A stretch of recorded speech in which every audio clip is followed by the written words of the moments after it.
माझं नाव मनीषा पुंड आणि माझं वय आत्ता रनिंग 42 आहे.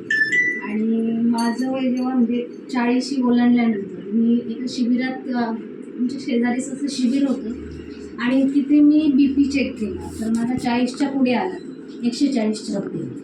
मग मला थोडंसं त्यानंतर घाबरायला झालं आणि परत 8 दिवसांनी परत चेक केला तर तोही परत 140च्या पुढे आला. मी त्यानंतर मग श्री गुरुजी रुग्णालयात ट्रीटमेंट चालू केली. डॉक्टरांनी मला डायरेक्ट BPच्या गोळ्या चालू केल्या. मग त्या 3 महिने घ्या बोलले आधी, मग तुमची BPची गोळी बंद होईल. पण ती काही बंद झाली नाही. म्हणजे 3 महिन्यानंतर परत पुढे 3 महिने चालू झाले. नंतर ना मी यूट्यूबला माधवबागची ट्रीटमेंटबद्दल बघितलेलं होतं. मी इथे आले आणि आता माझी BPची गोळी बंद आहे. म्हणजे मला खूप आनंद होतो कारण एवढ्या कमी वयात मला BPची गोळी चालू झाल्यानंतर मला खूप टेन्शन आलेलं होतं. तर ते सगळं आता बंद आहे आणि मी एकदम छान आनंदी आहे आता. Thank you madam.